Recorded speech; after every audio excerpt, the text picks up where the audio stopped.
tested risk models, coupled with, we have a portfolio spread over 670 plus districts in India. 35% of that we touch physically, i.e. we go and look at it how, whether us or a partner have originated those loans, how those loans were underwritten, how those loans are getting serviced, and how those loans are getting sunset. This means I get to know at a village or in a district where loans are being done, where a portfolio is, what is the real touch and feel of the ground. So you have strong data analytics, you do quarterly refresh of the performance using the bureau piece, plus you have a touch and feel. This means you get to read of what's happening in geography to my mind at least 2 to 3 quarters before it starts reflecting in the financial outcomes of that. I think that is and that we've learned and invested deeply over a period of time.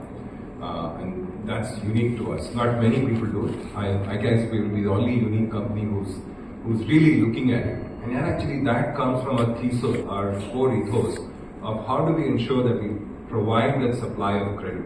This is our high growth sector. They also happens to have a differentiated risk profile. This means we don't have a touch and feel of the ground, So we won't have the risk outcomes of GNP of less than 50 basis points and so on. So if you look at over the last 3 years, we won't have a touch and feel. So it's a very, very strong process of the risk governance. More importantly, it also comes from our approach to credit. So we are diversified. So we're not overexposed on any single sector. We're not exposed at a product level. We have product level caps. We're not exposed at a geography level or at a state level.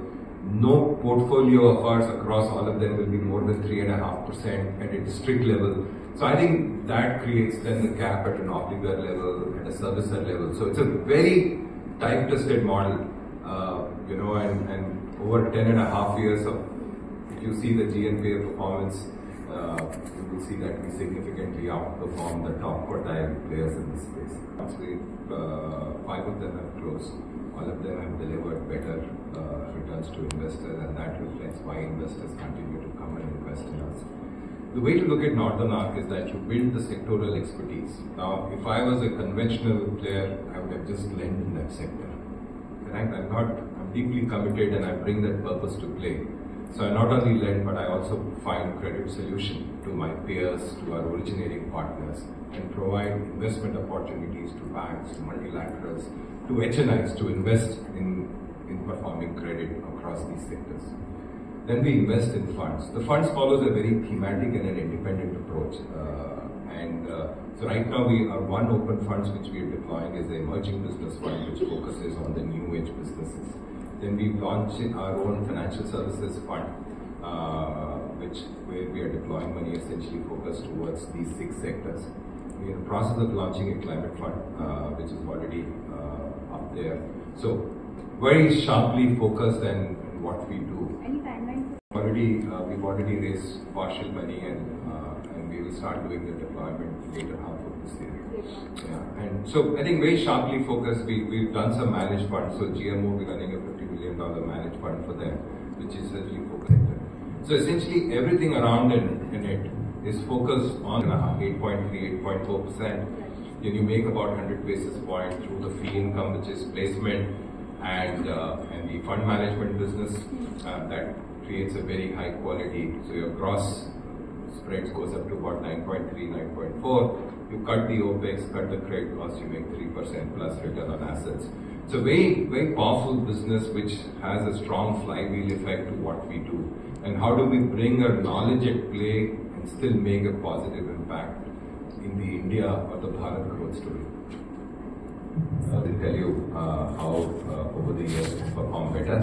I have my colleague Partha Sarthi, who's a group risk head, to maybe get into more detail, and I'm happy to chime in as required. Partha, over to you.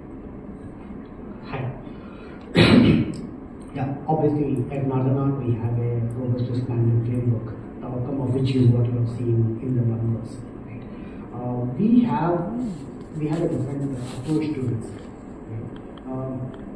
Like any regular lender, none of them in bank that you mentioned, we have risk policies, underwriting guidelines which are sector specific and generic, and we have product notes, policies, these sort of all those things, which any lender of our size would obviously have. But what is it that separates us from the rest of the group and allows us to take the sort of risk that we take is, first thing is, we are absolutely focused on the 6 sectors, and now the climate is added as the sectors that we operate in, and everything that we do is focused on these sectors. In these sectors, we focus on 3 things which really helps us to take this risk. One is the one, as Ashish mentioned, domain knowledge. Right?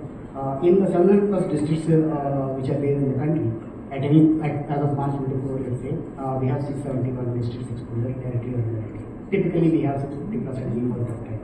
And the team physically visits, right, at least 200 districts in the country.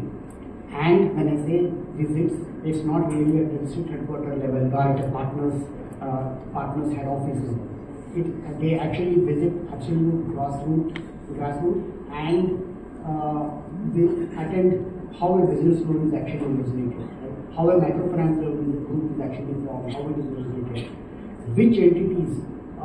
which entity's origination team actually has better connect with the borrower.